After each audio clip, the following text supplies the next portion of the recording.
तेज हो गई है। तेल अवीव से गाजा और तेहरान तक हमले और पलटवार लगातार जारी हैं। कहीं मिसाइलें गिर रही हैं तो कहीं एयर स्ट्राइक से तबाही के मंजर सामने आ रहे हैं। अमेरिका ने ऑपरेशन एपिक फ्यूरी के तहत ईरान के सैन्य ठिकानों को निशाना बनाया, तो वहीं ईरान भी ऑपरेशन 2 प्रॉमिस 4 के जरिए लगातार रॉकेट हमले कर रहा है। IRGC ने अमेरिकी F-18 को निशाना बनाने का दावा किया और कुल मिलाकर हालात लगातार तनावपूर्ण बने हैं। पश्चिम एशिया में टकराव अब और ज्यादा बढ़ता हुआ नजर आ रहा है।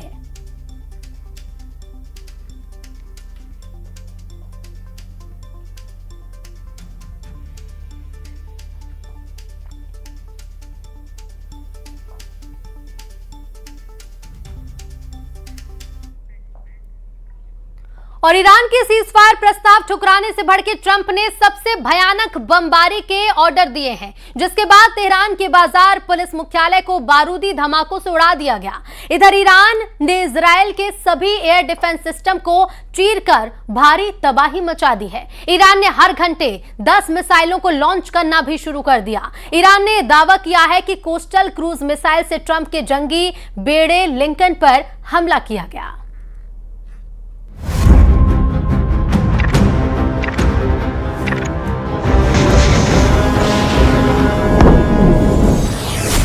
ईरान ने अपने बूशहर पावर प्लांट का बदला इजराइल के हरेदा पावर प्लांट को दहलाकर ले लिया है। ईरान का यह पलटवार बता रहा है कि वो मिसाइल के बदले मिसाइल मारेगा, बम के बदले बम मारेगा, ड्रोन के बदले ड्रोन से जवाब देगा। Oh my God! चाहे इजराइल हो या फिर अमेरिका, ईरान हर हथियार का तोड़ निकाल ले रहा है। ईरान ने ट्रंप के सीज फायर प्लान की कार्ड जैसे निकाल ली है। एक तरफ ट्रंप दावा कर रहे हैं कि ईरान से बात चल रही है। ट्रंप दावा कर रहे हैं कि ईरान टोटल सरेंडर के लिए रेडी है। The other side, I can tell you, they'd like to make a deal. And who wouldn't if you were there? Look, their Navy's gone, their Air Force is gone, their communications are gone. That's the biggest problem. It's very hard to communicate. लेकिन Iran military और leadership Trump से ठीक अलग बयान दे रही है। Iran के supreme leader ने ट्रंप से समझौते से साफ इनकार कर दिया है। ईरान के नए सिक्योरिटी बॉस जनरल जुल्कद्र ने अमेरिका से समझौते पर बिग नो कह रखा है। जिन बाकर कालिबाफ को ट्रंप अपना आदमी समझ रहे हैं, उन्होंने भी सीज फायर को फेक न्यूज कह डाला है। तब अमेरिका ने ईरान में किसे साध रखा है? वो कौन है जो ट्रंप से डील करने के लिए रेडी है? कतर जैसे देशों ने तो इस पचड़े में फंसने से तौबा कर ली है। कतर के विदेश मंत्रालय का आधिकारिक बयान सुन लीजिए। कतर ने अमेरिका ईरान के बीच पिसने से खुद को कैसे अलग कर लिया है। Qatar is not involved in these talks. Our views about any talks, if they exist, are consistent with our very principled position that all conflicts will end on the negotiation table. समझदार मुल्क हवा का रुख भांप चुके हैं, मगर कुछ मौका परस्त युद्ध को भुनाने में लगे हैं। वो अमेरिका ईरान की डील में बिचौलिया बनने के लिए उतावले हैं। अमेरिका इजराइल ईरान की लड़ाई में नंबर बनाने के चक्कर में कुछ देशों ने हद पार कर दी है। पाकिस्तान का जनरल मुनीर दावा कर रहा है कि वो ट्रंप का पीस प्रस्ताव ईरान को भेज चुका है। तुर्की के स्वयंभू खलीफा एर्दोआन दावा ठोक रहे हैं कि युद्ध की मध्यस्थता वही कर रहे हैं। रूस ने कहा है कि ट्रंप के 15 शर्तों वाले प्रस्ताव की रिपोर्ट भरोसे लायक नहीं है। Такого рода информацию иранские наши друзья нам не передавали. Это первое. Второе. Мы не знаем, насколько достоверны все эти сообщения. रूस की बातें ईरानी मिलिट्री से मेल खाती हैं, जिसने जानकारी दी है कि उसकी सीज फायर पर किसी से कोई बात नहीं हो रही है। इजराइल ने भी युद्ध को रोकने का कोई सिग्नल नहीं दिया है। नेतन्याहू अपने सलाहकारों के साथ नए सिरे से सिक्योरिटी मीटिंग कर रहे हैं। उन्होंने सिक्योरिटी कैबिनेट को भी बुलाया है। इजराइल ने अब तक ईरान में अपने सभी टारगेट हिट नहीं किए हैं। नेतन्याहू का प्लान ट्रंप से बिल्कुल अलग है। ट्रंप दावा कर रहे हैं कि उन्होंने ईरान में लीडरशिप का सफाया कर तख्ता पलट कर दिया है। ईरान में नए ग्रुप के साथ उनकी अच्छी बातचीत चल रही है। We have really regime change. You know, this is a change in the regime because the leaders are all very different than the ones that we started off with that created all those problems. So this was, I think we can say, Jason, this is regime change. जब Trump युद्ध का खात्मा चाहते हैं तो Iran उन्हें झटका देने लगा है। ईरान ने सुपर पावर के करियर को मिसाइल से दहलाने का दावा किया है।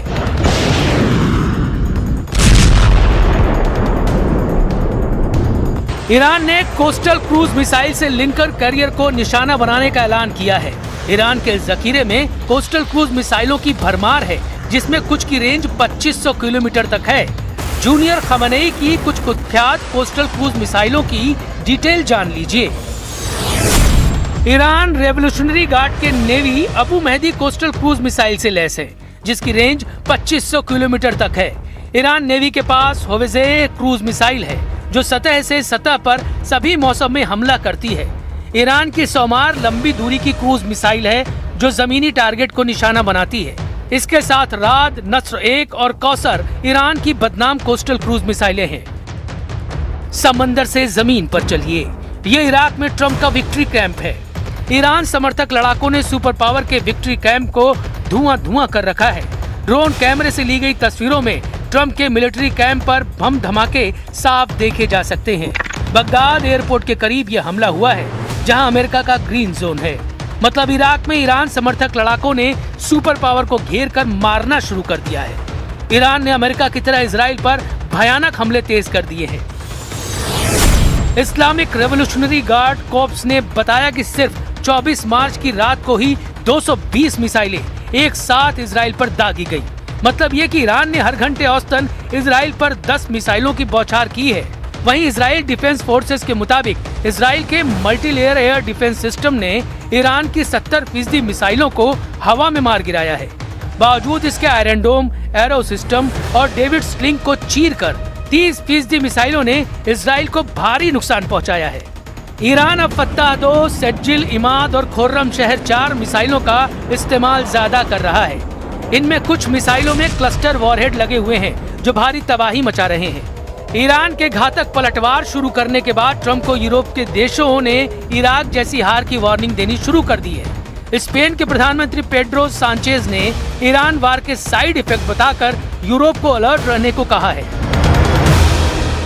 Puede que este desastre de Irán pase pronto o puede que la pesadilla de Irak se repita, pero en esta ocasión multiplicado por n. युद्ध का खात्मा जल्द हो, इसकी उम्मीद सब लगा रहे हैं। ईरान ने भी सिग्नल दिए हैं कि उसकी शर्तों पर ट्रंप अगर राजी हैं तो युद्ध रुक सकता है, लेकिन ये शर्तें ट्रंप को हजम होंगी, इसकी गारंटी नहीं। ईरान चाहता है कि फारस की खाड़ी और पश्चिमी एशिया में सभी अमेरिकी सैन्य ठिकानों को बंद कर अमेरिका वापस लौट जाए। ईरान ने मांग रखी है कि होर्मुज स्ट्रेट से गुजरने वाले सभी कारोबारी जहाजों से टोल टैक्स वसूलने का अधिकार सिर्फ उसके पास रहे। ईरान को युद्ध के दौरान अमेरिका और इजराइल के हमलों से हुए पाई के नुकसान की भरपाई चाहिए। ईरान की ट्रंप से डिमांड है कि उसके ऊपर लगाए गए सभी प्रतिबंध हटाए जाएं। यही नहीं, भविष्य में ईरान के खिलाफ कोई भी युद्ध थोपा नहीं जाए, इसका पुख्ता इंतजाम करना होगा। ईरान ने कहा है कि वो बगैर किसी बातचीत के अपनी बैलिस्टिक मिसाइलों का प्रोडक्शन जारी रखेगा। ईरान ने लेबनान में हिजबुल्लाह के खिलाफ होने वाले इजरायली हमलों को रोकने की भी डिमांड रखी है। सुपर पावर के लिए शर्तों वाली ये हड्डियां हजम करना करीब नामुमकिन है। वहीं ईरान साफ कर चुका है कि वो खाड़ी से इस बार अमेरिका को खदेड़ने के बाद ही रुकेगा।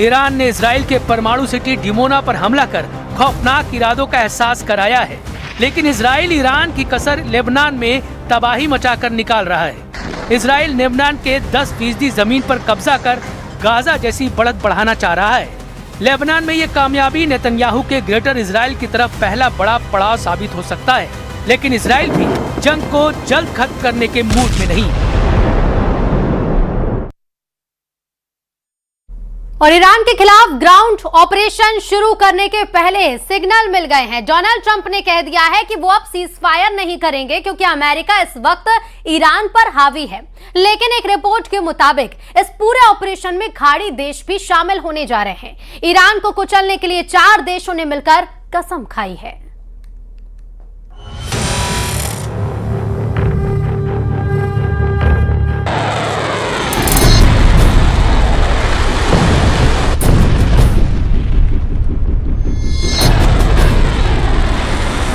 अमेरिका की फौज तैयार है। दुनिया की सबसे खतरनाक फोर्स को डोनाल्ड ट्रंप के फैसले का इंतजार है। ईरान पर चढ़ाई करने के लिए 5000 कमांडो किसी भी वक्त हमला कर देंगे।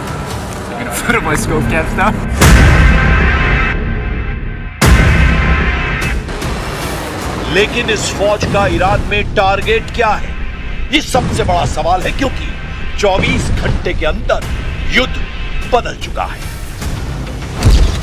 क्या डोनाल्ड ट्रंप अब ईरान के खार्क द्वीप पर नहीं बल्कि खुजेस्तान पर हमला करने जा रहे हैं? क्या अमेरिका के ग्राउंड ऑपरेशन में सऊदी अरब भी शामिल होगा? बहरीन, कुवैत, यूएई और कतर भी ईरान से लड़ने के लिए फौज भेजेंगे? क्या ईरान के खिलाफ खाड़ी देशों को मिलाकर अमेरिका ने शुरू कर दी है वर्ल्ड वॉर?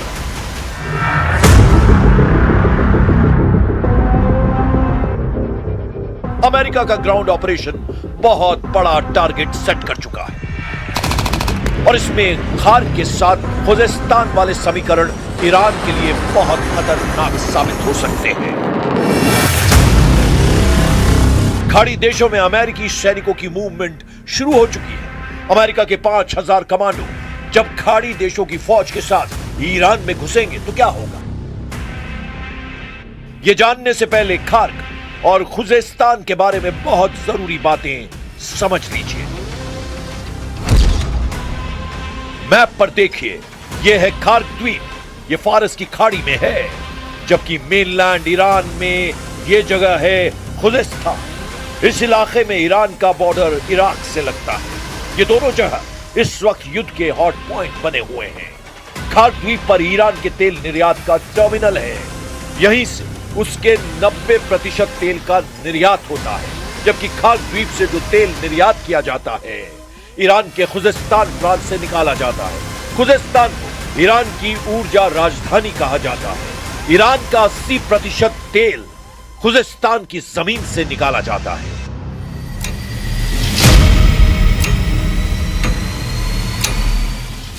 सवाल है कि क्या अमेरिका और उसके साथी खाड़ी देश फौज लेकर ईरान पर चढ़ाई करने जा रहे हैं? तो कहां पर हमला करेंगे? उनका हमला खार्क पर होगा या फिर खुजेस्तान पर होगा?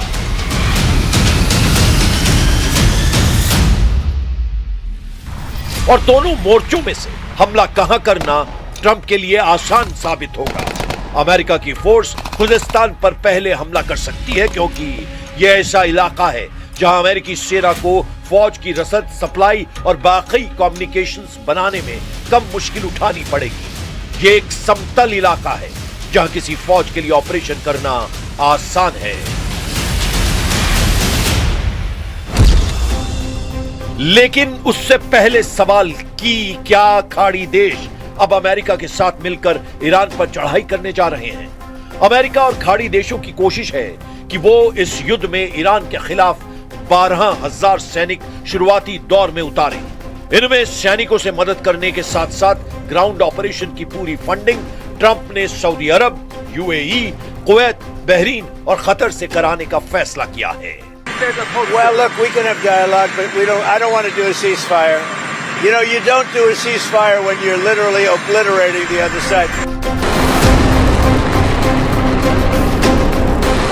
अमेरिका के साथ खाड़ी देशों का आना पहले मुश्किल नजर आ रहा था, लेकिन अब अमेरिका का मीडिया बता रहा है कि सऊदी अरब ईरान में युद्ध तेज करना चाहता है और इसके लिए क्राउन प्रिंस मोहम्मद बिन सलमान लगातार डोनाल्ड ट्रंप पर दबाव डाल रहे हैं। न्यूयॉर्क टाइम्स की रिपोर्ट है कि सऊदी अरब ने ट्रंप पर दबाव बनाया हुआ है कि युद्ध जारी रखा जाए। क्राउन प्रिंस मोहम्मद बिन सलमान कई बार डोनाल्ड ट्रंप से बात कर चुके हैं। उन्होंने ईरान में सत्ता परिवर्तन तक युद्ध तेज करने के लिए कहा है। सऊदी अरब का साफ मानना है कि ईरान खाड़ी देशों के लिए खतरा है और इस वक्त ईरान को ज्यादा से ज्यादा कमजोर करने की जरूरत है। इसीलिए अमेरिका को अब पीछे नहीं हटना चाहिए। इसीलिए कयास है कि ट्रंप सऊदी अरब और बाकी खाड़ी देशों के कंधे पर रखकर बंदूक चलाना चाहते हैं। वो ईरान के खिलाफ ग्राउंड ऑपरेशन में खाड़ी देशों का इस्तेमाल करेंगे। पहले से ही अमेरिकी सेना सऊदी अरब और बाकी खाड़ी देशों के मिलिट्री बेस का इस्तेमाल कर रही है। ईरान की फौज 6.5 लाख है। इसके अलावा पैरा मिलिट्री फोर्स 2.5 लाख के बराबर है, जबकि ईरान में एक्टिव बसीज फोर्स 20 लाख तक हो सकती है। ईरान ने बता दिया है कि वो नहीं बल्कि उसके दुश्मन इस जंग में झुकेंगे। यानी ईरान का इरादा साफ है कि वो आखिरी दम तक लड़ेगा, चाहे दुश्मन अमेरिका और इजराइल हो या सभी खाड़ी देश जो पहले से अमेरिका की मदद करते आ रहे हैं। वैसे ईरान के खिलाफ खाड़ी देश शामिल हुए तो क्या होगा, क्योंकि इराक पहले ही एक्टिव हो चुका है।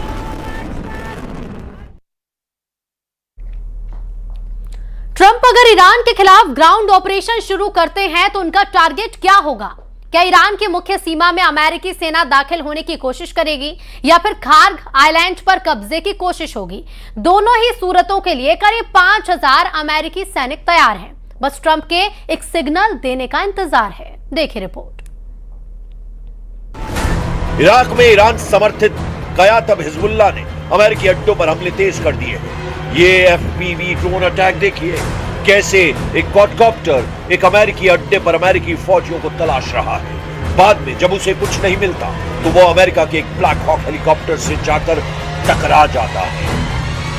There is still the risk of escalation if Iran-linked proxy groups mobilize, and by that I mean Hezbollah in Lebanon, Iran-linked militia inside Iraq, and importantly, the Yemen-based Houthi movement that has threatened to attack shipping lanes in the Red Sea and has done so in the past. So we know they have some naval capability that could create disruption. इस युद्ध में तुर्की पर भी सबकी नजर है और Erdogan ने अरब देशों से कहा है कि वो इस युद्ध में शामिल न हो। सऊदी अरब, यूएई और कतर का दौरा करने के बाद तुर्की के विदेश मंत्री को इस बात का एहसास हुआ कि ये सभी देश ईरान के खिलाफ युद्ध में उतरने के लिए तैयार हैं। अमेरिका और इजराइल की शुरू की गई इस जंग में अब सऊदी अरब, यूएई और कतर ईरान के खिलाफ नजर आ रहे हैं, जबकि तुर्की का रुख बता रहा है कि एर्दोआन अब मुस्तफा खामनेई के समर्थन में आ गए हैं।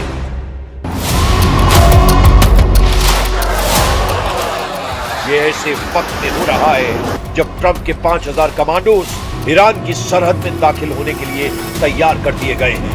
खार्ग और खुजिस्तान हमला कहां होगा, बस ट्रंप को इसका फैसला करना है। लेकिन तुर्की से बयान आने के बाद ईरान को एहसास हो गया है कि वो इस जंग में अकेला नहीं है। ईरान के स्पीकर मोहम्मद बाकर खालिबाफ ने कहा है कि ईरान अमेरिका की हर हरकत पर नजर रखे हुए है। अमेरिका की फौज की गतिविधियां देखी जा रही हैं। अमेरिका के सैनिक ट्रंप और नेतन्याहू की गलत फहमियों का शिकार बनेंगे। ईरान का इम्तिहान लेने की कोशिश न करें ट्रंप। युद्ध की शुरुआत अमेरिका और इजराइल ने की है, लेकिन इस जंग में ईरान लगातार आक्रामक होता जा रहा है। ईरान के विदेश मंत्री अब्बास अरागाची ने अमेरिका और इजराइल को बहुत बड़ी धमकी दी है, डराने की कोशिश की है। अब्बास अरागाची ने कहा है कि नेतन्याहू नहीं चाहते कि दुनिया को पता चले कि ईरान कैसे इजराइल पर पलटवार करके उसे सजा दे रहा है। अरागाची का दावा है कि उनकी रिपोर्ट बताती है कि इजराइल में ईरान की मिसाइलों से बड़ी तबाही मची है। इजराइल की लीडरशिप पैनिक कर चुकी है। इजराइल का एयर डिफेंस फेल हो चुका है। सबसे अहम बात, अरागाची ने कहा है कि अभी तो ईरान ने सिर्फ शुरुआत की है। Well, actually, this is a war imposed on us, and what we are doing is only defending ourselves. We are facing an act of aggression which is absolutely illegal, and what we are doing is the act of self-defense which is legal and legitimate. Iran ने America को अपने missile वाले तेवर फिर दिखाए। ये Iran का cruise missile attack है जो अमेरिका के कैरियर यूएसएस अब्राहम लिंकन की तरफ लॉन्च किया गया है। अमेरिका का ये कैरियर ग्रुप अभी ईरान से सुरक्षित दूरी पर है, लेकिन ईरान ने बता दिया है कि वो अमेरिकी नौसेना को करीब भी फटकने नहीं देगा। ऐसे में अमेरिका का ग्राउंड ऑपरेशन कितना कामयाब होगा, इस पर सवाल उठने लगे। एक तरफ अमेरिका और इजराइल ईरान पर हमला करते हैं और फिर ईरान पलटवार करता है, फिर यही सिलसिला तेज हो जाता है। देखा जाए तो ईरान इस वक्त इस युद्ध को कंट्रोल कर रहा है। उसके इरादों के हिसाब से ही अमेरिका को अगली चाल चलनी पड़ रही है। इसकी सबसे बड़ी वजह ईरान की मिसाइल पावर है जो लगातार इजराइल पर अटैक कर रही है। तबाही तेल अवीव और हाइफा में बहुत ज्यादा हो रही है। ईरान के क्लस्टर बम कहां फटेंगे, इसका अंदाजा अब नेतन्याहू के मिसाइल डिफेंस सिस्टम को नहीं रहा। वो बार बार फेल हो रहे हैं।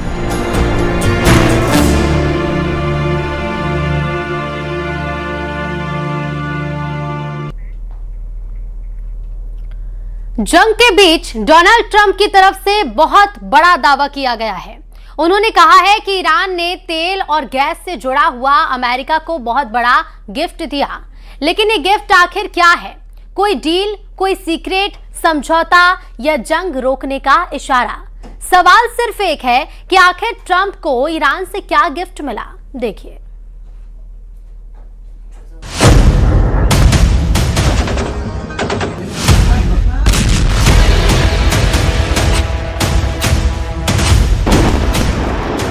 डोनाल्ड ट्रंप के गिफ्ट वाले बयान ने पूरी दुनिया में सस्पेंस पैदा कर दिया है। ट्रंप ने साफ कहा है कि ये गिफ्ट न्यूक्लियर नहीं बल्कि तेल और गैस से जुड़ा है और इसकी कीमत बहुत बड़ी है, लेकिन उन्होंने इसकी डिटेल बताने से इनकार कर दिया। ऐसे में सवाल यही उठता है कि क्या ये गिफ्ट दरअसल कोई आर्थिक या ऊर्जा से जुड़ी रियायत है? क्या ईरान ने तेल सप्लाई या ट्रांजिट में कोई राहत दी है? They're going to make a deal. They're going to make a deal. They did something yesterday that was amazing, actually. They gave us a present, and the present arrived today. And it was a very big present worth a tremendous amount of money. And I'm not going to tell you what that present is, but it was a very significant prize. And they gave it to us, and they said they were going to give it, so that meant one thing to me, we'd deal with. Trump का ये कहना कि हम सही लोगों से बात कर रहे हैं, ये संकेत देता है कि ये सिर्फ एक गिफ्ट नहीं, बल्कि किसी बड़े समझौते का शुरुआती कदम भी हो सकता है। इस पूरे रहस्य की सबसे अहम कड़ी है स्ट्रेट ऑफ हॉर्मुज, जहां से दुनिया के तेल का बड़ा हिस्सा गुजरता है। ट्रंप ने खुद कहा कि ये गिफ्ट इसी स्ट्रेट और तेल की फ्लो से जुड़ा है। ऐसे में कयास लगाए जा रहे हैं कि ईरान ने यहाँ तेल टैंकरों के लिए रास्ता आसान किया हो या किसी तरह की रोक हटाने का संकेत दिया हो। अगर ऐसा है तो इसका सीधा असर वैश्विक तेल कीमतों पर पड़ सकता है। हॉर्मुज में किसी भी तरह की राहत का मतलब ऊर्जा बाजार में स्थिरता लौट सकती है और जंग का दबाव कम हो सकता है। हालांकि ईरान ने अब तक किसी भी तरह के गिफ्ट या औपचारिक बातचीत से इनकार किया है, जिससे ये मामला और ज्यादा रहस्यमय हो गया है। एक तरफ अमेरिका डील के करीब होने का दावा कर रहा है, वहीं दूसरी तरफ ईरान सार्वजनिक रूप से इनकार कर रहा है। ये भी संभव है कि ये सब बैक चैनल बातचीत का हिस्सा हो, जिसे अभी सार्वजनिक नहीं किया जा रहा। कई बार कूटनीति में ऐसे संकेत दिए जाते हैं ताकि दबाव बनाया जा सके और डील की दिशा तय की जा सके। यही वजह है कि ट्रंप का यह बयान सिर्फ जानकारी नहीं बल्कि एक रणनीति भी हो सकता है।